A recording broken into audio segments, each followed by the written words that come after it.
Los huérfanos no tenían nombre, solo números y tierra. La pareja no tuvo hijos, solo silencio y años de dolor. Pero cuando la puerta del granero se abrió con un crujido, el destino les dio una razón para creer de nuevo. Las bisagras de la puerta del granero crujieron como algo moribundo. No por falta de uso, sino por el peso de 100 promesas incumplidas, y 5 pequeños cuerpos acurrucados en la oscuridad tras ella. Clara Daves parpadeó al ver las siluetas borrosas mientras su esposo, Thomas, abría la puerta. El polvo se alzaba como el aliento de pulmones viejos. El aire estaba viciado, cargado de heno, moho y algo más, algo vivo. Entró, sus botas crujiendo sobre la paja seca, con el corazón ya intranquilo, aunque aún no sabía por qué. El agente inmobiliario, de traje elegante y voz untuosa, había dicho que el granero venía con algo de ganado que limpiar. Thomas supuso que se refería a ratas o gallinas, tal vez una mula demasiado testaruda para vender. No esperaba niños. 5, amontonados como leña, con la cabeza gacha y la mirada apagada, no mayores de 11 años ni menores de 5. Silenciosos. Observando. Clara se detuvo en seco. Se le cortó la respiración. Uno de los chicos, desgarbado, con las rodillas magulladas y el pelo rubio enmarañado, dio un paso adelante justo para interponerse entre los demás y la luz. Protector. Cauteloso. No habló, pero irguió sus pequeños hombros como un hombre. Tom, susurró Clara, agarrando la manga de su marido. Pero Thomas se había quedado quieto. El agente inmobiliario seguía hablando afuera, ajeno a todo, mencionando las condiciones de la escritura, los límites de la propiedad y las ordenanzas municipales. Sus palabras apenas atravesaban el zumbido en los oídos de Clara. ¿Por qué hay niños en nuestro granero?, preguntó bruscamente, saliendo para encararlo. El agente esbozó una leve sonrisa. Se quedaron con el terreno. El dueño murió endeudado. Los tenía trabajando la propiedad. No son de su sangre, solo animales callejeros que recogió. El sheriff está demasiado ocupado para ocuparse de ellos. Se suponía que debía entregárselos a otro comprador, pero parece que no se concretó. ¿Se cayó?, preguntó Thomas en voz baja. El agente se encogió de hombros. Los iban a entregar con la subasta de ganado. Todavía puedes enviarlos al depósito del pueblo. Siempre hay alguien dispuesto a comprar manos de ese tamaño, sobre todo para las minas. Clara retrocedió como si le hubieran dado una bofetada. ¿Te refieres a venderlos? El agente levantó las manos.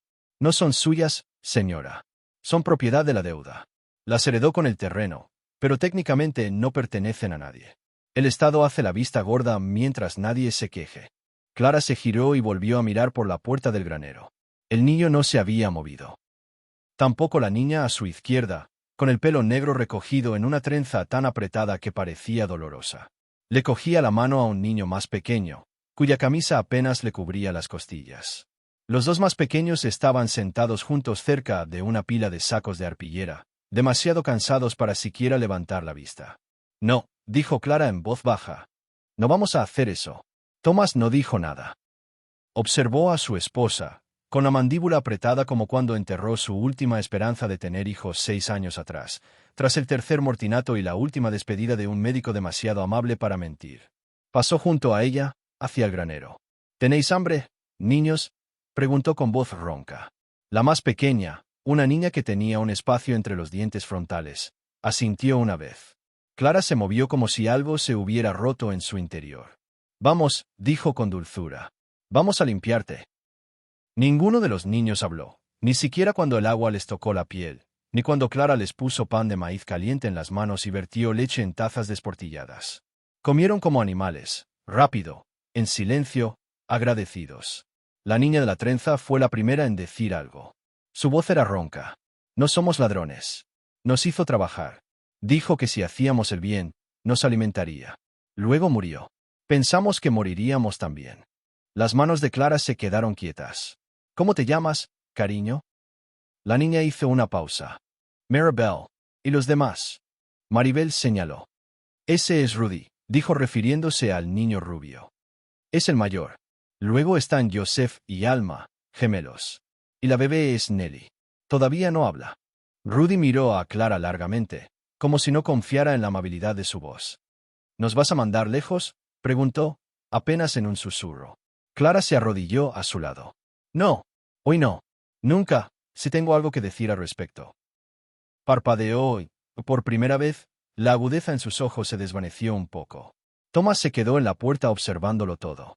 Recordó el peso de un pequeño ataúd. Recordó a Clara llorando en su almohada hasta que no pudo más. Recordó el silencio que se apoderó de su hogar tras la venta de la última cuna. Pero esa noche, su cocina estaba llena de vida. Una vida desordenada, asustada y terca. Se ajustó el abrigo y salió al porche al caer la noche. Las estrellas brillaban, como siempre, pero ahora se veían diferentes.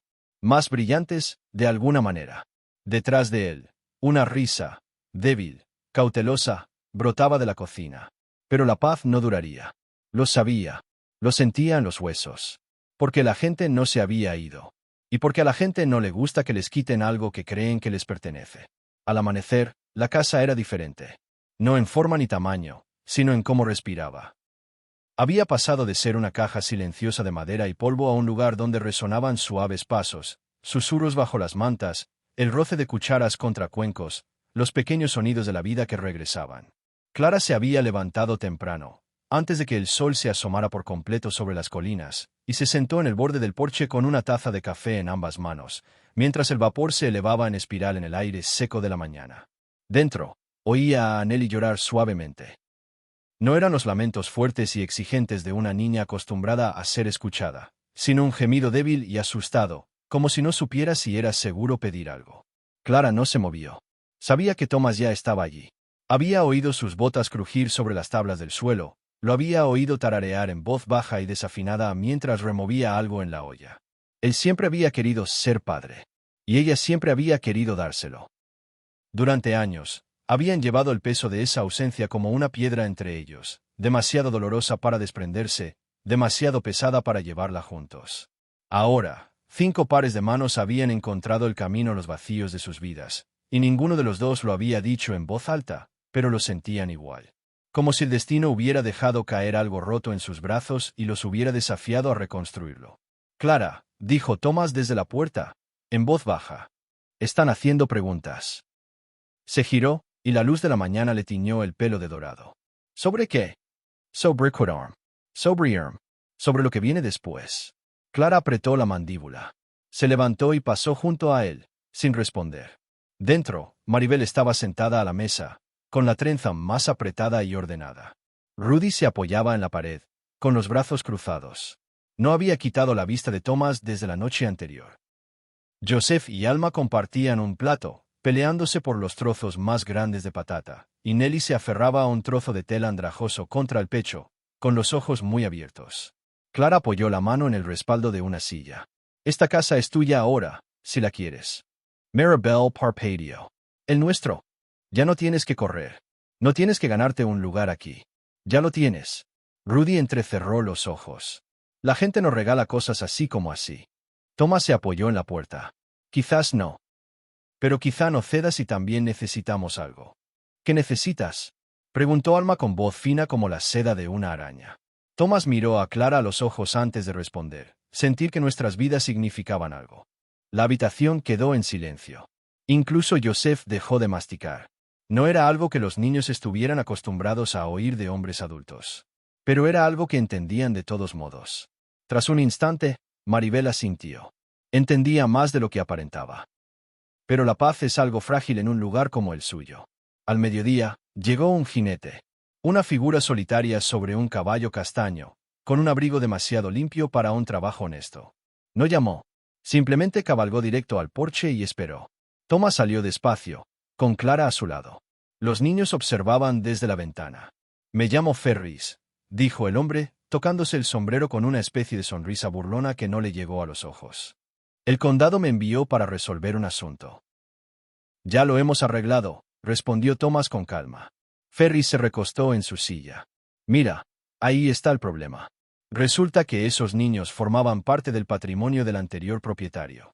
Los registros estatales muestran que estaban en la lista para su transferencia. El hombre que se suponía que debía llevárselos no cumplió. Ahora están en el limbo. Eso los convierte en propiedad del Estado. Clara se puso rígida. No son ganado. Ferris sonrió. No importa mucho cómo los llames. La ley dice que van a donde les dicen. Estoy aquí para cobrar. Thomas apretó la mandíbula. Date irás. Ferris rió una vez, en voz baja y con malicia.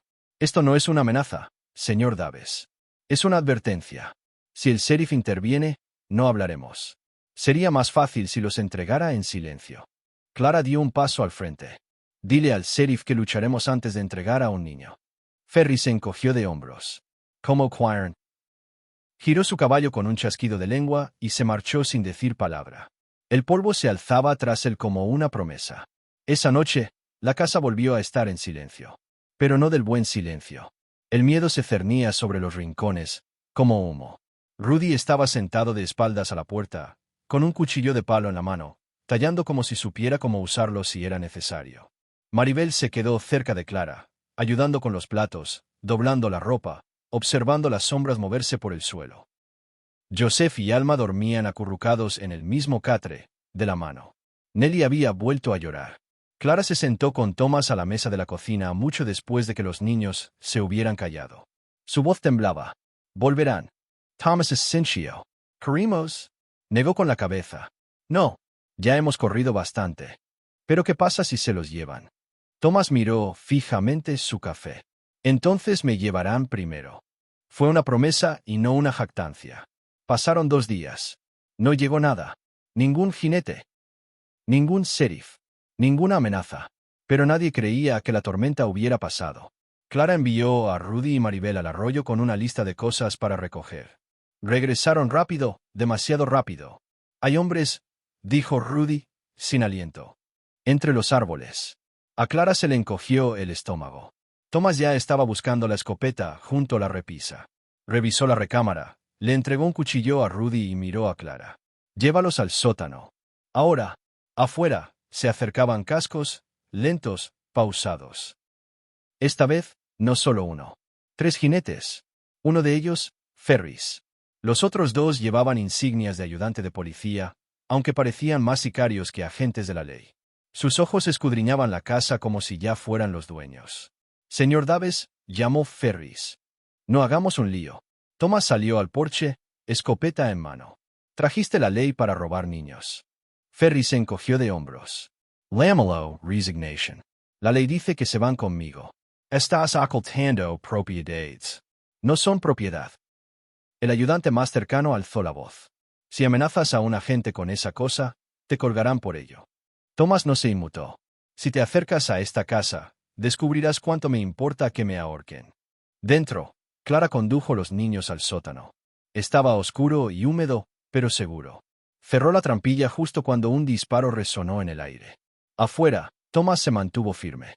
Una bala había impactado en el poste junto a él. Advertencia. Ferris aún lucía esa sonrisa de suficiencia. Última oportunidad, dijo. Thomas apuntó, pero no disparó. Creen que le tememos a la muerte. Se equivocan. Se oyó otro disparo. Este impactó en la barandilla del porche. La madera se astilló. Thomas se agachó, rodó tras la viga y devolvió el fuego. La explosión derribó a un agente de su caballo. Los demás dieron media vuelta y regresaron por donde habían venido. Clara salió del sótano con la escopeta en la mano. Encontró a Thomas agachado, sangrando por un rasguño en el brazo, pero sonriendo a pesar de ello.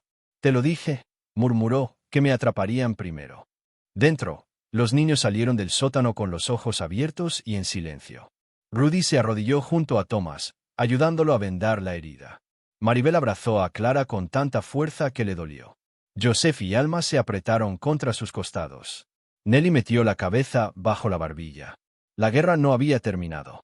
Pero esa noche, ganaron una batalla. No solo por sobrevivir. Por pertenecer. Ya no eran huérfanos. Y los Dave no carecían de hijos. Eran algo nuevo ahora. Aún no se había asentado el polvo de los jinetes que se retiraban cuando Clara empezó a hervir agua. No porque alguien necesitara té, sino porque necesitaba algo que hacer con las manos. La tetera silbaba en el fuego como si también tuviera algo que decir. Thomas estaba sentado rígidamente a la mesa de la cocina. El vendaje improvisado de su brazo ya se estaba oscureciendo con la sangre. Rudy estaba sentado a su lado, con la mandíbula apretada y la mirada fija, observando la puerta como si alguien fuera a intentarlo de nuevo. Afuera, Maribel apilaba más leña cerca de la ventana trasera. Había dejado de pedir permiso para ayudar. Simplemente ayudaba. Joseph y Alma ataban cordel entre clavos en las paredes, creando trampas con latas que Clara nunca había tenido tiempo de tirar. Incluso Nelly. La silenciosa y temerosa Nelly arrastraba un saco de harina por el suelo como si pesara menos, decidida a bloquear la trampilla del sótano. No necesitaban que les contaran lo que estaba pasando. Lo sabían. El mundo no repartía bondad sin pedir algo a cambio. Y si Ferry se había marchado lamiéndose las heridas, volvería con algo más grande. Volverán, dijo Thomas rotundamente. Clara no se giró. Déjalos. Él la miró. ¿Lo dices con sinceridad? Sí. Su voz no dejaba lugar a debate. Vertió el agua, aunque no había añadido hojas de té, y se quedó con la taza en las manos, mirando fijamente el vapor como si pudiera llevarla a otro lugar. Pero no lo hizo. Se quedó allí, en esa cocina, con un hombre sangrando, 5 niños construyendo defensas y una guerra llamando suavemente en el horizonte. Al tercer día, la noticia ya se había corrido. Clara se enteró por el hombre que trajo la harina del molino. Ni siquiera se había bajado de la carreta. Simplemente tiró el saco al suelo y dijo, «Dicen que te llevaste lo que no era tuyo». Thomas estaba a su lado. «¿Lo crees?» El hombre apartó la mirada. «No es asunto mío». «Pero viniste». Se encogió de hombros. «Podría haberte dejado sin harina». Eso fue algo. Más tarde, llegó otra carreta. Esta vez no traía comida, sino herramientas. Martillo, clavos, tablas de repuesto. No quedaba ningún nombre. Solo la tenue marca de un sello de la iglesia grabado en la caja. Y esa noche, una nota dejada en el porche con letra torcida: «Manténlos a salvo». Nunca pudimos. Clara lo sostuvo como si fuera una escritura. Pero la ayuda de desconocidos no significaba seguridad. La ley tenía reglas, y cuando ésta decidió hacérsela de la vista gorda, se convirtió en algo mucho peor que bandidos. Se convirtió en Ferris, cabalgando de nuevo 5 días después, esta vez no con agentes, sino con hombres que parecían pagados con dinero y sangre. 8 de ellos. Algunos borrachos. Todos armados. Rudy los vio primero, desde la ventana del ático. Estaba allí arriba con un catalejo que Thomas había encontrado enterrado en el granero hacía años, usado principalmente para rastrear coyotes. Ahora rastreaba algo peor. «Han vuelto», dijo Rudy, tan fuerte que la habitación se congeló. A Maribel se le cayó la olla que estaba lavando. Cayó al suelo con un golpe sordo. Joseph y Alma corrieron hacia la puerta trasera, pero Thomas los detuvo. «Nadie corre». Clara ya estaba junto a la repisa. Bajó el viejo rifle. «¿Sabes disparar?», le preguntó a Rudy. Él asintió. «Sí, señora».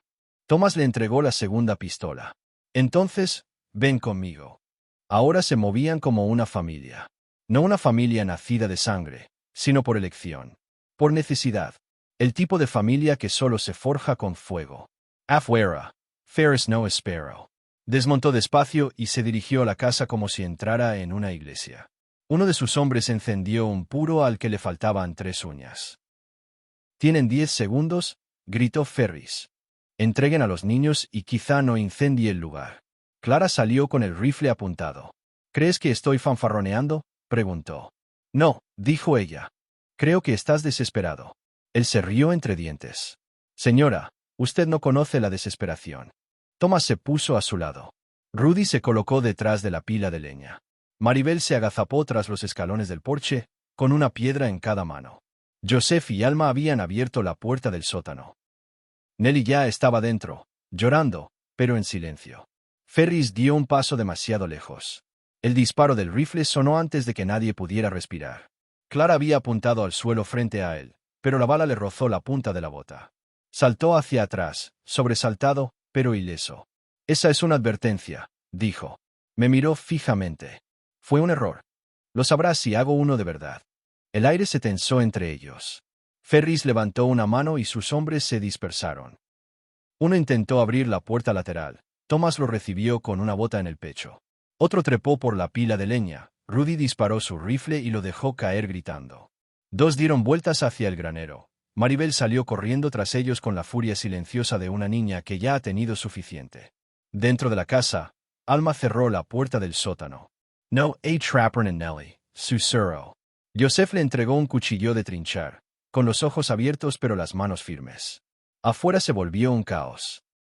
Disparos. Gritos. El portazo del granero.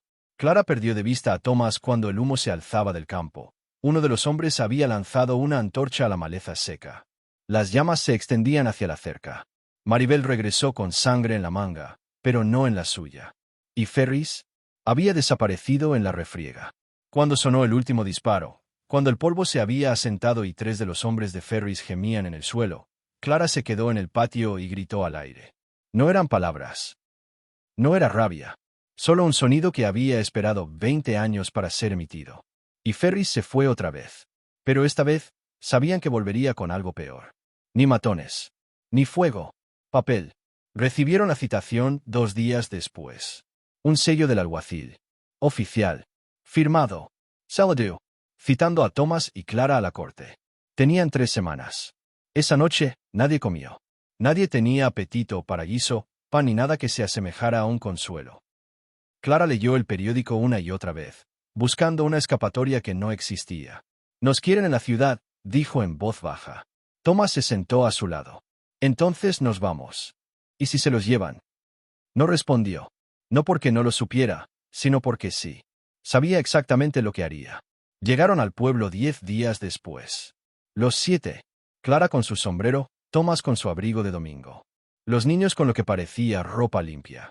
El juzgado se alzaba al fondo de la plaza, detrás del bar y la mercería.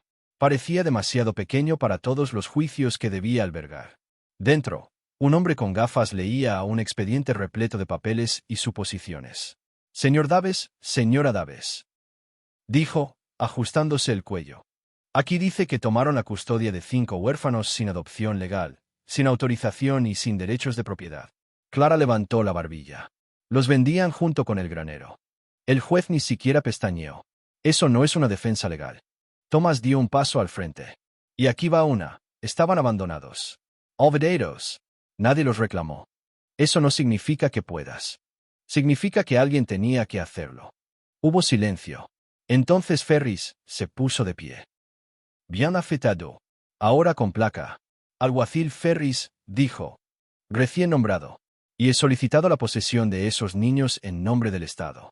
Clara Jadio. Thomas le tomó la mano. El juez se recostó. «Este es un asunto difícil. Los niños no son ganado. Pero tampoco son animales callejeros». «No», susurró Clara. «Son nuestros. ¿No tienes pruebas de eso?» «Sí, lo hacemos», dijo Rudy, dando un paso adelante. La sala del tribunal dio un giro. Rudy le ofreció una hoja de papel con mano temblorosa. Clara se la quitó y se la entregó al juez. Era una carta, garabateada con la letra de una niña. Escrita por Nelly. El juez lo leyó lentamente. Al llegar al final, parecía mayor que minutos antes. «Revisaré esto», dijo. «Nos volvemos a reunir mañana». Se fueron en silencio. Esa noche, en la pensión, Clara abrazó a Nelly y lloró. No por lo que pudiera pasar, sino por lo que ya había comenzado. Estos niños ya no eran visitantes. No eran callejeros. Ahora formaban parte de algo. Una familia. Y mañana el mundo decidirá si tiene derecho a destrozarlo. La luz de la mañana se filtraba por las rendijas de las contraventanas del juzgado como el juicio mismo, lenta e impasible. Clara permanecía rígida en el banco, con las manos cruzadas sobre el regazo y los nudillos blancos por el esfuerzo. Los niños estaban con ella, vestidos con la misma ropa que el día anterior, pálidos pero orgullosos. Thomas permanecía junto a la puerta, con la mandíbula apretada y las botas polvorientas de pasear por la calle antes de que se abrieran las puertas. Cuando el alguacil finalmente presentó su caso, se sintió como si el aire cambiara. Un silencio lento se apoderó de la sala al entrar. Ferris ya estaba allí, de pie junto a su abogado, un hombre demasiado refinado para un pueblo tan grande, que ni siquiera sintió en señal de reconocimiento cuando entró la familia Daves. El juez Harlan hojeó los papeles que tenía delante, con las gafas bien puestas. «Hemos revisado las declaraciones, incluida la carta escrita por el menor de los hijos. Hay discrepancias en la cronología. Relatos contradictorios. Porque no esperábamos que nos juzgaran por nuestra bondad», dijo Thomas antes de poder detenerse. El juez arqueó una ceja. «Tenga cuidado con cómo se dirige a este tribunal, señor Daves». Clara tocó la manga de su esposo, apaciguándolo. Podía sentir la lucha en sus huesos. Había estado listo para ello desde el momento en que acogieron a esos niños. Pero los tribunales no estaban hechos para la ira. Estaban hechos para las reglas. Ferris se aclaró la garganta dramáticamente, dando un paso al frente con una sonrisa que no se le asomó en los ojos. Su señoría, con todo respeto, puede que esta gente tuviera buenas intenciones, pero se llevaron a esos niños ilegalmente. Hay una razón por la que tenemos sistemas. Los huérfanos pertenecen al Estado hasta que se les asignan los recursos adecuados. Querrás decir vendido, dijo Rudy, más alto de lo que pretendía. Todas las miradas se volvieron. Él no se inmutó. Los iban a vender junto con el granero. Puedes decorarlo como quieras, pero para ellos éramos ganado. Ella no nos trataba así. Él miró a Clara, y ella a él. Y algo pasó entre ellos que ningún papel podría medir. Ya veo, dijo el juez. Sin embargo, se ha infringido la ley. Clara se puso de pie entonces. No había planeado hablar. Odiaba las multitudes. Pero cuando miró a Nelly agarrándose el dobladillo de la falda, cuando vio cómo Maribel había abrazado a Alma, supo que el silencio no era una opción. Señoría, dijo, yo no pedí esto. No quería criar a 5 hijos de la nada, sin tiempo para prepararlos, sin ayuda. Pero los dejaron para que los subastaran como si fueran herramientas. Dígame, ¿qué madre podría haber salido airosa de eso? El abogado de Ferris levantó la mano. Señora Daves, aunque apreciamos su emoción. Ella lo interrumpió. No se trata de emociones. Se trata de decencia. Tengo los medios para alimentarlos. Tengo tierras. Un hogar. Van a la escuela. Están a salvo. ¿No es eso lo que cualquier tribunal debería desear para un niño? El juez exhaló por la nariz. No te equivocas. Pero la legalidad y la moral no siempre van en el mismo carro. Esa noche, el juzgado se desalojó lentamente. Los vecinos se quedaban en los porches y alrededor de las farolas, susurrando, observando. Algunos asintieron a Thomas. Otros apartaron la mirada. Clara sabía que el miedo no siempre se manifestaba con gritos. A veces parecía silencio. Regresaron a la pensión. Los niños estaban demasiado cansados para hablar, con los ojos demasiado pesados para luchar contra el sueño. Pero Clara y Thomas se incorporaron en la oscuridad. Ella sacó una carta que no le había enseñado a nadie. Había llegado 2 días antes del juicio, de una viuda de otro condado que había acogido a 6 niños tras el derrumbe de una mina. Había escrito que eran felices y prosperaban, pero los tribunales se los llevaron de todos modos. Dijo que nunca más supo de ellos, susurró Clara. Thomas miró fijamente la pared. No permitiré que eso pase. ¿Cómo? Él no respondió porque no sabía. A la mañana siguiente ocurrió algo extraño. La campana de la iglesia sonó. Ni para una boda, ni para una muerte. Solo una vez. Fuerte. Luego silencio. Y otra vez. Y otra vez. En cuestión de 1 hora, las escaleras de la iglesia se llenaron de gente del pueblo. Algunos a quienes Clara no veía desde hacía años, otros que creía que se habían mudado. Una mujer a la que no reconocía se acercó con un papelito. Petición, dijo, para que te dejen quedarte con esos niños. Vino otro. Luego otro. Y cuando regresaron al juzgado para el veredicto, Clara llevaba algo más que nervios. Llevaba 87 firmas. El juez Harlan los observó atentamente. Las peticiones no invalidan la ley. No, dijo Thomas. Pero quizá demuestren algo. El juez asintió lentamente. Quizás. Observó la sala. Este no es el proceso adecuado para la adopción. Es, técnicamente hablando, defectuoso. Pero el Estado ya ha incumplido sus obligaciones.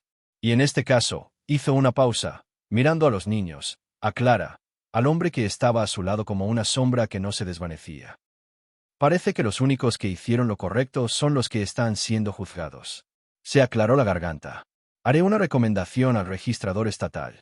A la espera de la revisión de antecedentes y la inspección del hogar, el tribunal reconocerá a estos 5 niños bajo la tutela del hogar Daves. Clara no lloró hasta que estuvo afuera. Los acosaron en la calle. Les estrecharon la mano.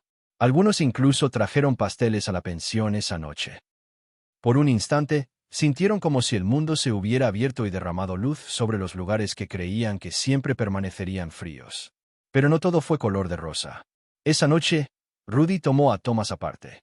Vi a Ferris, dijo. Cerca de la cuadra. Thomas se puso rígido. ¿Haciendo qué? Hablando con unos hombres que no reconocí. Uno tenía una cicatriz en el cuello. Thomas maldijo en voz baja. Seguro. Rudy es Cinchio. También oí algo más. Dijo algo sobre un incendio. Sobre asegurarse de que si él no podía quedarse con el terreno, nadie lo haría. Thomas no durmió esa noche. Se sentó en el porche, con el rifle sobre las rodillas, esperando el sonido de los cascos. Nunca llegó, pero la mañana siguiente, de vuelta en el rancho, el granero estaba humeando. Habían dejado la puerta abierta el tiempo suficiente para cargar sus cosas antes de volver a casa. El incendio había ardido con fuerza, rápido. El heno, las herramientas, el granero. Todo había desaparecido. Habían grabado una X roja en la puerta. No era solo vandalismo. Era una advertencia. Pero Clara no se inmutó. Reunió a los niños, uno por uno, y los llevó al pozo. Les dio cubos. Los obligó a ayudar en la reconstrucción. No porque fuera eficiente, sino porque era suyo. Esa noche, Thomas la encontró en el campo, mirando fijamente el suelo quemado. ¿Seguimos luchando?, preguntó. Ella lo miró, cansada pero con fiereza. Seguimos viviendo. Así luchamos. Dentro, Rudy ayudó a Joseph a reforzar la puerta trasera con tablones recuperados. Maribel le estaba enseñando a Nelly a escribir la palabra esperanza en la ceniza que se había asentado en el alféizar. Alma se había sentado junto a la estufa, tarareando una canción de cuna que Clara no reconoció. Y en esa casa silenciosa, destartalada y medio destrozada, algo nuevo empezó a crecer. Ya no confiaban en la seguridad. No realmente. Pero confiaban el uno en el otro. Y eso era suficiente. El sol se puso sobre una tierra aún peligrosa. Aún injusta. Pero dentro de las paredes de esa casa, había 5 niños que finalmente pertenecían, y 2 corazones adultos que habían descubierto que el amor no se medía por la sangre, sino por lo que estabas dispuesto a quemar y reconstruir de nuevo. Y más allá del horizonte, Ferris seguía observando. Todavía estoy esperando. Por la mañana, el humo se había disipado, pero el olor persistía, dulce y amargo, como algo demasiado viejo para enterrar. El granero ya no era más que huesos negros, medio derruido y aún humeando en algunas partes. Debería haberlos roto.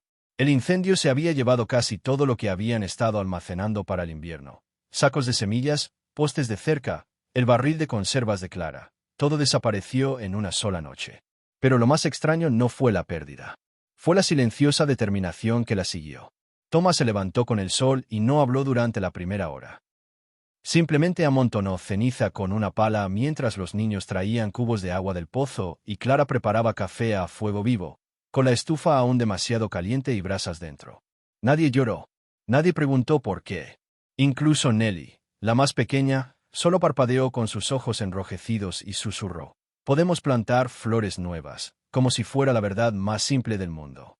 Trabajaron todo el día, y al anochecer, ya había un esqueleto tosco de un cobertizo tomando forma.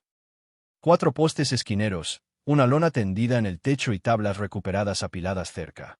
Thomas estaba cerrando tablón a tablón cuando oyó cascos, lentos y pausados, acercándose por el sendero. Dejó la sierra.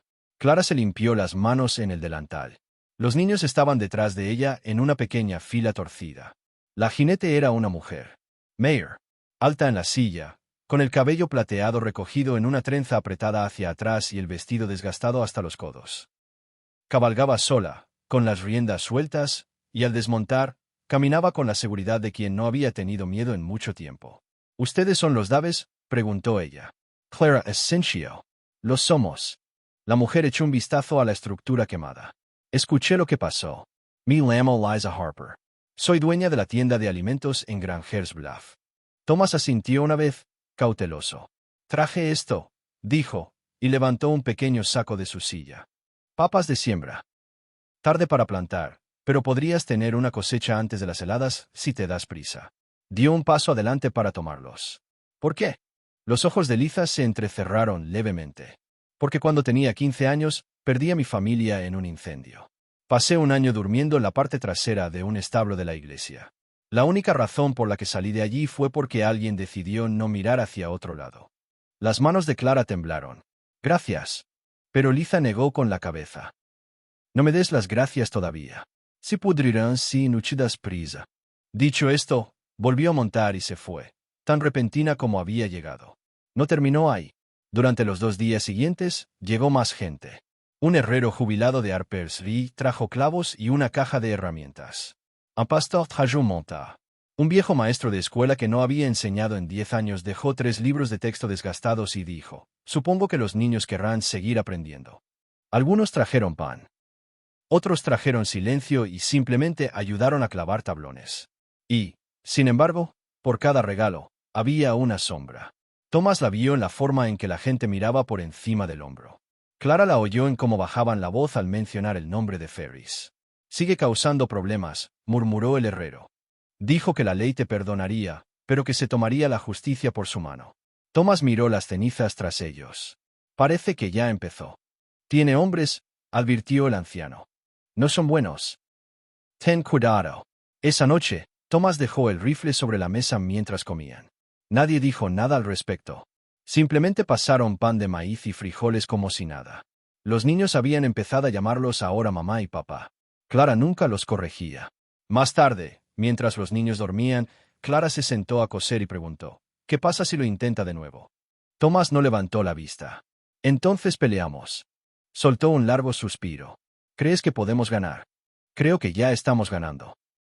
Pero ella podía verlo en su rostro. Él no lo creía. No del todo. Todavía no. 3 noches después, se produjo el segundo incendio. No a la casa. No al nuevo granero. A la escuela. Vieron el humo a kilómetros de distancia. Thomas y Rudy ensillaron el caballo y entraron al galope, solo para encontrar el edificio ya envuelto en llamas. El campanario se derrumbó con un crujido espantoso, y las llamas lamieron las ventanas como bocas hambrientas. Cuando regresaron, con la cara llena de hollín y vacíos, Clara lo recibió en la puerta. Rudy habló primero. Dejaron una nota. Se lo entregó. Era corto. Solo unas palabras escritas en mayúsculas. Quédense con los mocosos. Pierdan la ciudad. Por la mañana, el sheriff había llegado. El sheriff Kemp era un hombre delgado de ojos cansados y con la costumbre de masticar tabaco tan despacio que parecía deliberado. Observó la nota con los ojos entrecerrados y luego la escuela incendiada. Seré sincero, dijo. No tenemos personal suficiente para esto. Tenemos 2 agentes, ambos con poco personal. Y ningún juez quiere tomar partido en un asunto civil. Thomas lo miró fijamente. Así que se sale con la suya. Kemp se removió en sus botas. No dije eso. Solo digo que, si yo fuera tú, me aseguraría de que mis asuntos estuvieran arreglados y mi pólvora seca. Se quitó el sombrero y se fue. Clara miró a Thomas. Nos está divirtiendo. Lo sé. Esa noche, Thomas no durmió. Clara tampoco. Ni Rudy. Ni Alma. Ni Joseph. Todos vigilaban, turnándose junto a la ventana, con la linterna encendida lentamente. Y aún así, no se produjo ningún ataque. Pasaron los días. Luego una semana. No más incendios. No más amenazas. Solo un silencio extraño. De esos que te oprimen los pulmones. Hasta que una mañana, llegó una carta. Estaba dirigido a la familia Daves. Sin remitente. Dentro solo había una hoja de papel. Compré el terreno al norte de ti. Vendrán los topógrafos. No te acerques si quieres seguir respirando. Noria. Thomas lo arrugó. Esa tarde, llevó a Rudy y Joseph hasta la cerca y colocó un cartel. Propiedad privada. Se disparará a los intrusos. Construyeron un segundo cobertizo orientado hacia el campo norte. Por si acaso. La tensión lo impregnaba todo. Los niños se quedaron más callados. Las manos de Clara temblaban con más frecuencia. Thomas apenas hablaba. Una noche, cuando Clara arropó a Nelly, la niña preguntó, ¿es nuestra culpa? ¿Qué pasa, cariño? Los incendios. El peligro. Antes no nos tenías. Eras feliz. Clara se arrodilló y se apartó el pelo de la cara. No, éramos felices. Solo sobrevivimos. Nos diste algo por lo que luchar. Y esa noche, por primera vez en semanas, Clara les cantó para dormirlos. La misma canción de cuna que su madre le cantó una vez. Suave, extraña y llena de algo perdido. Thomas se quedó junto a la puerta, escuchando. Y afuera, más allá de la valla, alguien observaba. Los vigilantes llegaron antes del amanecer. Thomas había oído el crujido de botas en la escarcha, lento, pausado. No como el de los animales. No como el de los vagabundos. El tipo de pasos a los que no les importa ser oídos. Ya estaba en la ventana cuando la puerta principal se abrió con un crujido. Rudy se incorporó en su catre, con el rifle ya sobre sus rodillas. 3 hombres, murmuró Thomas. Una linterna. Sin caballos. ¿Caminó todo el camino hasta aquí? Preguntó Rudy. Significa que van en serio. Clara reunió a los niños y los condujo a la despensa, la parte más profunda de la casa. No discutieron. Incluso la pequeña Nelly se movió sin quejarse, con su muñeca apretada contra el pecho. Thomas y Rudy se apostaron junto a la puerta principal, con los rifles cargados y el corazón latiendo con fuerza. Pero los hombres no cargaron. No gritaron y derribaron la puerta a patadas. Ellos llamaron. Un golpe lento. Luego silencio. Thomas abrió la puerta apenas una rendija. El hombre de delante era mayor, quizá de unos 60 y tantos, pero fibroso. Llevaba el sombrero calado y la linterna proyectaba largas sombras sobre su rostro. Los dos que iban detrás eran más jóvenes. Uno apenas tenía 20 años, el otro era ancho de hombros y tenía cicatrices. No queremos problemas, dijo el anciano. Me llamo Silas Burr. Yo cuidaba el ganado de Ferris. Hasta que me quemó el establo por no estar de acuerdo con él. Thomas no bajó el rifle. Llegas un poco tarde para empezar a hacer amigos. Silas es sencillo. Entiendo. Vinimos a ofrecer algo, no a pedir. Sabemos que tienen hijos. Sepan lo que le hizo a la escuela. No fue solo una advertencia. Fue una promesa. Entonces, ¿por qué vienes aquí? Silas levantó la linterna e iluminó los moretones bajo su ojo. Porque es solo cuestión de tiempo antes de que lastime a alguien que no pueda defenderse. Construiste algo aquí. Un verdadero hogar. Queremos ayudar a protegerlo. Rudy dio un paso adelante. ¿Cómo? Conozco sus patrones. Conozco los hombres que contrata. Y sé que está planeando algo grande. No sé cuándo. Pero sé dónde estará cuando suceda. Thomas abrió la puerta del todo. El viento se coló. Entonces entra, dijo. Silas tardó casi toda la noche en organizarlo todo. Ferris había comprado 3 parcelas al norte de las tierras de los Dave. Había talado árboles, cavado zanjas, traído alambre de púas y barriles de algo que Silas sospechaba que era pólvora negra. No lo había visto, pero lo había olido, azúcar quemada y azufre. Quiere tenderte una trampa, dijo Silas. Prender fuego y echarte la culpa. Luego, afirmar que eres un peligro para el condado. Thomas miró al suelo. No le importa la tierra. Solo quiere borrarnos. Quiere recordarle a la gente quién sigue en el poder, respondió Silas. Y si se sale con la suya, la gente tendrá demasiado miedo de cuestionarlo. Rudy se cruzó de brazos. ¿Y entonces qué hacemos? Silas miró a Thomas. Demuéstrale que no tienes miedo. Esa mañana, no se escondieron. Trabajaron más fuerte y rápido. Thomas y Rudy reforzaron el cobertizo. Clara llevó a los niños a regar el jardín, con las manos firmes incluso mientras miraban el horizonte. Y Thomas colocó un segundo cartel en el borde de la valla norte. Esta tierra pertenece a alguien que luchará por ella. Esa noche, bajo un cielo estrellado, Clara se sentó en el porche y susurró. Nunca pedimos esto. Thomas se sentó a su lado. Creo que tal vez lo hicimos. No con palabras. Pero cada vez que le decíamos que sí a uno de esos niños, cada vez que no lo rechazábamos, creo que era como si dijéramos, que venga la tormenta. Ella se inclinó hacia él. Solo quiero que crezcan en paz. Lo harán, dijo. Porque lo lograremos. Pero la paz no fue lo que vino después. Lo que llegó fue un telegrama. Entregado por un jinete sin nombre, sin sonrisa. Thomas lo leyó 2 veces. Luego se lo entregó a Clara. Sebastian Programera. El condado está embargando el terreno a petición de Ferris. Una semana. Ella se quedó mirando. ¿Puede hacer eso? Presentó una denuncia. Afirmó que éramos invasores que nunca presentaron una escritura. Y técnicamente, tiene razón. Nunca firmamos la nueva documentación después del incendio. La original se quemó en el granero. Rudy agarró su abrigo. Nos vamos ahora. Ve a la secretaría. Consigue papeles nuevos. Pega. ¿Con qué? Preguntó Clara. Apenas tenemos para la comida. No podemos pujar más que un hombre como Ferris. Por primera vez en semanas, Thomas parecía derrotado.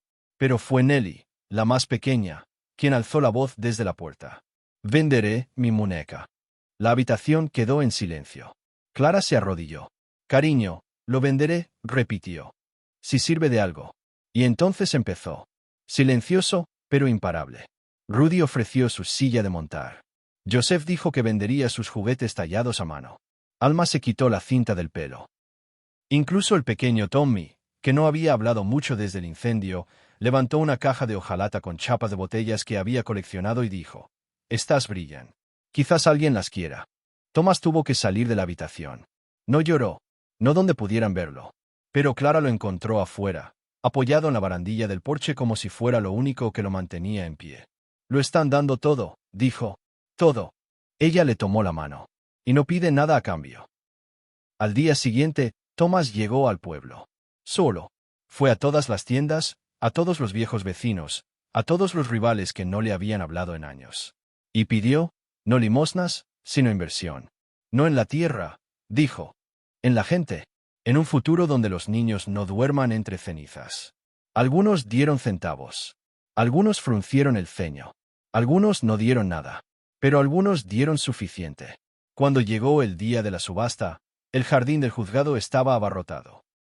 Ferris estaba de pie en la escalinata, con el sombrero echado hacia atrás, tan satisfecho como un zorro en un gallinero. Tenía a su abogado a su lado. El sheriff cerca, con los brazos cruzados. Y Thomas se acercó con una bolsa que contenía todas las monedas, billetes y chatarra que había recogido. «Reclamo esta tierra», dijo. «Es justo y apropiado». El abogado se burló. «No tienes documentación». Thomas metió la mano en su abrigo y sacó la escritura arrugada, quemada por los bordes, pero aún legible. Estaba en el forro. La cosí ahí antes del incendio. Por si acaso. El rostro de Ferris se agrió. El abogado dio un paso atrás. Y el sheriff, tras un largo silencio, se quitó el sombrero y dijo, «Subasta cancelada». La escritura sigue en pie. Ferris no se movió. No hasta que Silas apareció junto a Thomas, luego Rudy, y luego media docena de otros que habían trabajado para Ferris y ahora se enfrentaban a él. «Perdiste», dijo Thomas en voz baja. Pero Ferris no respondió. Se giró, montó en su caballo y se alejó. Cuando Thomas llegó a casa, los niños estaban esperando en la puerta. «¿Todavía tenemos nuestra casa?», preguntó Alma. Se arrodilló. «Sí, lo hacemos». «¿Y Ferris?», preguntó Joseph. Thomas no sonrió. «No volverá a molestarnos». Esa noche, por primera vez desde el incendio, los Daves encendieron todas las lámparas de la casa. Clara preparó pan de maíz con miel. Los niños cantaron. Thomas sacó su viejo violín, rayado por años de desuso, y tocó una melodía tan lenta y dulce que hasta el viento de afuera pareció calmarse. Habían perdido casi todo. Pero lo que quedó, su nombre, su tierra, su amor, fue más de lo que nadie podría subastar. Y en algún lugar en la oscuridad, Ferris observó las luces en las ventanas y supo que había fracasado. Ese año la nieve llegó temprano. Cubría los límites del rancho Daves con un silencio blanco, cubriendo la tierra como un manto de perdón. Las cercas crujían bajo el peso, y el viejo molino giraba lentamente en el aire gélido. Pero dentro de la casa, el calor latía como un latido. Los niños se turnaban para avivar el fuego, corriendo entre las tareas domésticas y las peleas de bolas de nieve, sus risas como campanillas de viento que recorrían el valle. Clara se despertó antes del amanecer para empezar a preparar el pan. Thomas la siguió poco después, poniéndose las botas lentamente. La rigidez de las rodillas era un poco peor este invierno. Pero incluso mientras gemía, sonrió. Su familia estaba a salvo. Su tierra era suya. No se había visto a Ferris desde la subasta. Ni telegramas, ni hombres merodeando cerca de la cerca. Solo silencio. Y aunque Thomas no confiaba del todo en ese silencio, había aprendido a vivir en él. Aprovecharon esa temporada para reconstruir. Rudy trabajó con Thomas día tras día, reforzando el granero, reparando las vigas del techo y sellando las grietas de las paredes para que el viento no silbara. Las niñas cosieron cortinas nuevas, brillantes y con parches. Nelly insistió en pintar margaritas en los marcos de las ventanas. Clara la dejó. «Es tu casa también», dijo. José, siempre curioso, aprendió a tallar. Talló pájaros, caballos, incluso una tosca imagen de Tomás, con sombrero torcido incluido. Los colocaron en la repisa de la chimenea. Para febrero, el rancho lucía diferente, pero solo si lo conocías de antes. Aún había polvo en los rincones y el crujido ocasional de alguna tabla del suelo, pero el aire ya no cargaba el peso de la espera del desastre. En cambio, transportaba algo más suave, esperanza. Hasta la tormenta. Llegó sin previo aviso. El cielo se oscureció antes del mediodía. El viento aullaba como un viento ancestral, y al anochecer la nieve llegaba hasta las rodillas y era cegadora. Thomas cerró las ventanas.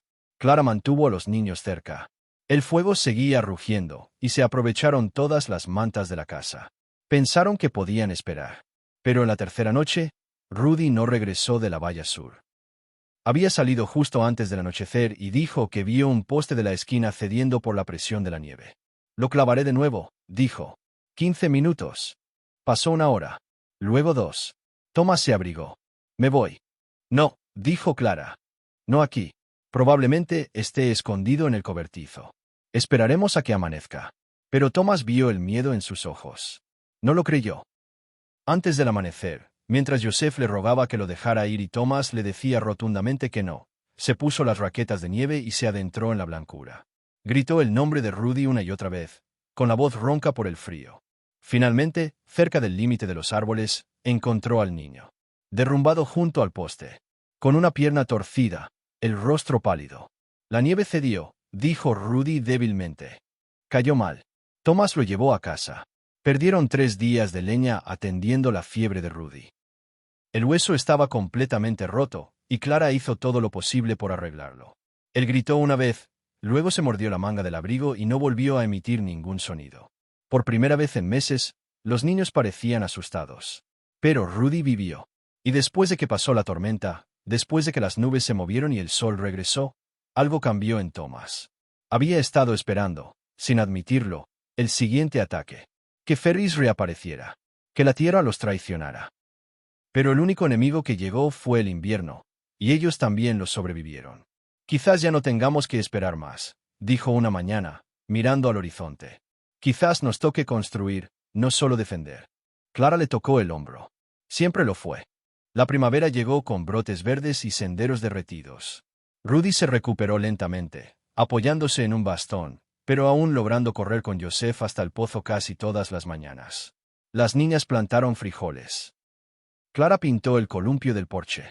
Y Thomas, callado como siempre, comenzó a trazar planes. No para vallas, pero para habitaciones. Nuevos. Hay más allá afuera, le dijo a Clara una noche, mirando las estrellas. Más como ellos. Más huérfanos. Más niños durmiendo en estaciones de tren y graneros. Ella asintió. No tenemos espacio. Lo haremos, dijo. Lo estoy construyendo. Lo hizo. Con la ayuda de Rudy. Con las chicas trayendo clavos y Joseph entregando martillos. Incluso Nelly sostenía las tablas en su lugar, con sus pequeñas manos, firmes y decididas. Para el verano, se construyeron 2 habitaciones más detrás de la casa principal. Luego, una tercera. Y la gente empezó a notarlo. Un predicador ambulante pasó por allí, curioso por las risas de los niños que había oído en el sendero. Un maestro viudo llegó en bicicleta desde 2 pueblos más allá y se ofreció a ayudar con la enseñanza de los pequeños. Thomas es sencillo. Tenemos una pizarra. Le falta una pata, pero funciona. Empezaron a llegar cartas. Se había corrido la voz, gracias a Silas, a los vecinos, quizá incluso al silencio de Ferris, de que el rancho Davis era diferente. Era un lugar de segundas oportunidades. Un día, llegó un diputado. Ni con papeles ni con amenazas. Pero con una chica. No tendría más de 9 años. Cara sucia. Ojos hundidos por el hambre. Se aferraba a una sola bota. No quiere hablar, dijo la gente. La encontré cerca de la vieja cantera. Lo único que tenía era esto. Le entregó a Thomas un trozo de papel. No es de nadie, pero podría ser tuya. Thomas miró fijamente a la niña. Luego se arrodilló. Me llamo Thomas Dawes. Ella es Clara. Y tenemos un lugar aquí. Si lo quieres. La niña no habló, pero ella dio un paso adelante. Esa noche, durmió junto a Nelly. Sus ojos no se cerraron hasta que Clara le acarició el pelo y susurró una oración. Y al amanecer, susurró un nombre. Maribel. Clara le susurró. Bienvenida a casa, Maribel. Fue solo el comienzo. Para el otoño, ya había 15 niños viviendo en el rancho. Thomas había construido 2 barracones. Clara había escrito a todos los pueblos en un radio de 100 millas pidiendo libros, colchas y zapatos. Y la tierra seguía dando. Los tomates brotaban de la parra. Las gallinas ponían a diario. Incluso la vieja yegua parió un potro. Pero el cambio más grande de todos llegó cuando Thomas se paró junto a Clara una mañana, con el cielo pálido dorado, y dijo: «Tenemos que hacerlo legal». Ella se giró. «¿Qué quieres decir?» «Necesitamos firmarlo. Todo. El terreno. El nombre. La casa. Que sea oficial. Esto ya no es un punto intermedio. Es permanente». Ella asintió. Y así lo hicieron. Y cuando los papeles volvieron, firmados y sellados, Clara los leyó en voz alta. El hogar Davis para los olvidados. Fundado por la fe. sostenido por el amor. Tomás nunca lloró delante de los niños. Pero cuando vio esas palabras, se dio la vuelta y se secó la cara con la manga. Por la noche, él y Clara se sentaban junto al fuego, con los niños dormidos detrás. Ya no necesitaban hablar mucho. El silencio entre ellos se había vuelto pleno, no vacío. Pero una noche, Clara se acercó y puso su mano sobre la de él. Nunca tuvimos el nuestro propio. Él levantó la vista. Niños. Ella asintió. Nunca pensé que dejaría de lamentar eso. Tomás observó el fuego. No creo que lo sepamos nunca. No del todo. Ella le apretó la mano. Pero ya no lloro sola. Y él entendió. La familia que habían encontrado, la vida que habían construido, no reemplazó el dolor. No borró los años de silencio, de lo que podría haber sido. Pero les devolvió el propósito. Y eso fue suficiente. Una tarde, mientras las hojas empezaban a caer, Rudy estaba en el porche con un montón de cartas. Más solicitudes, dijo. Parejas que quieren adoptar. Pueblos que preguntan si podemos enviar profesores. Una mujer quiere enviarnos un piano. Clara se rió. Tendremos que construir otra habitación. Thomas observó el horizonte. El pasado siempre estaría ahí. Incendios. Miedo. Hombres como Ferris. Pero esto también lo sería. Una casa llena de risas. Un campo lleno de crecimiento. Y un futuro que ya no estará determinado por lo que nos quitaron, sino por lo que nos dieron. El rancho Davis no se hizo famoso intencionalmente. Ocurrió como la hiedra trepando por una cerca. Lenta, silenciosa e imposible de rastrear hasta una sola raíz. Alguien le pasó una carta a otra persona.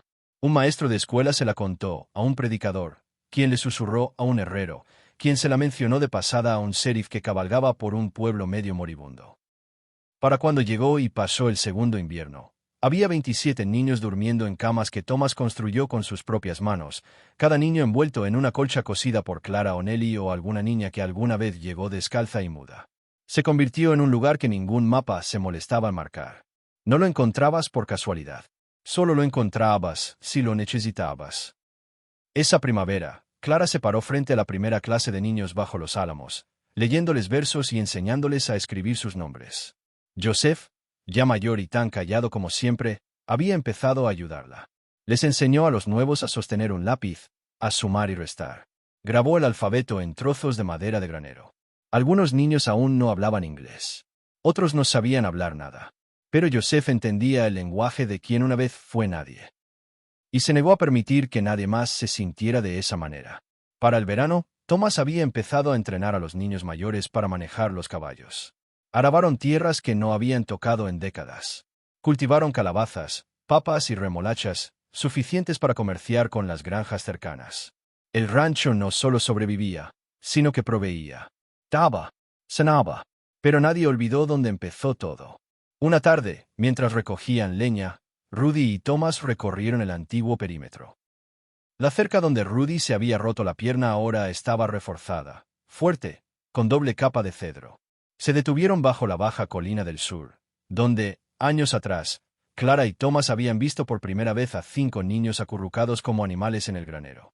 Rudy se arrodilló, cavó en la tierra y enterró una pequeña anilla de hierro que llevaba en su abrigo desde la subasta, de esas que se usan para encadenar carros y bueyes. No dijo nada. Thomas no preguntó. Se quedaron un momento más en silencio y luego se giraron hacia la casa donde unas luces brillaban cálidas a través de las ventanas. Ese otoño, Clara escribió una carta. Fue enviada a una imprenta de la ciudad, destinada a la última página de un pequeño periódico leído principalmente por ganaderos viajeros y viudas que aún se aferraban a sus haciendas. La carta era breve. No aceptamos dinero. Pero si niños. Si el tuyo está perdido o se siente solo, o si tú también lo eres, ven. No te rechazarán. CD. No parecía gran cosa. Solo unas pocas líneas. Pero todo lo cambió. Llegaron de 2 en 2 y de 3 en 3. A pie, en carretas destartaladas. Algunos solo llevaban un nombre. Otros no tenían nada en absoluto. El rancho Davis los recibió a todos. Y un día llegó un abogado. No con amenazas. Con un cheque. Era mayor, con un chaleco ajustado y botas demasiado lustradas para el sendero. Una clienta, dijo, leyó tu artículo. Ella también era huérfana. Nunca lo olvidó. Me pidió que te encontrara. Le entregó a Clara un papel doblado. Dentro, $10,000. Clara lo miró como si fuera a desaparecer. No lo necesitamos, dijo honestamente. Lo sé, respondió el abogado. Esperaba que lo usaras de todas formas. Lo hicieron, pero no por sí mismos. Ese verano, un granero se convirtió en una escuela. El barracón, en una clínica. Una joven viuda de Nuevo México llegó a caballo y se ofreció a quedarse si podía cuidar a los enfermos. Un predicador pidió construir una capilla. Thomas no se negó, pero dejó claro que se mantendría sin paredes, a cielo abierto. Todos hemos tenido nuestras jaulas, dijo. Que la fe se sienta como el aire. Los niños crecieron. Algunos se quedaron. Otros se fueron para casarse, para enseñar, para construir otros hogares como el que habían conocido. Joseph, a los 22 años, se casó con una chica que había vendido lápices en un pueblo minero. Le talló un anillo de madera de pino hasta que pudo permitirse comprar plata. Vivían en una cabaña justo al otro lado del huerto, donde nació su hijo una cálida mañana de agosto. Le pusieron por nombre Thomas. Rudy se fue una vez, probó un trabajo en la ciudad, extrañó el ruido de una casa llena de historias. Regresó y se quedó para siempre. Nelly aprendió a coser con tanta delicadeza que sus colchas se vendieron en 3 condados. Clara le enseñó a leer a la luz de las velas. Nelly les enseñó a las demás. ¿Y Thomas? Él aminoró el paso, como todos los hombres. Sus hombros se encorvaban un poco más cada invierno, sus manos se volvían menos firmes a martillar. Pero los niños nunca lo vieron frágil. Para ellos, era un pilar. El hombre que dio forma a algo con lo que otros solo soñaban. Un día, cuando el viento era suave y el cielo tenía el suave azul de la primavera, llegó una niña llevando un violín. Ella estaba sola. Descalza. Ella no hablaba inglés. Pero se arrodilló, abrió el estuche y tocó una canción que Clara sabía de memoria. La misma canción que una vez resonó en un granero, de un grupo de niños demasiado valientes para ser olvidados. Cuando terminó, el rancho quedó en silencio. Y entonces 100 manos aplaudieron. Esa noche bailaron bajo las estrellas.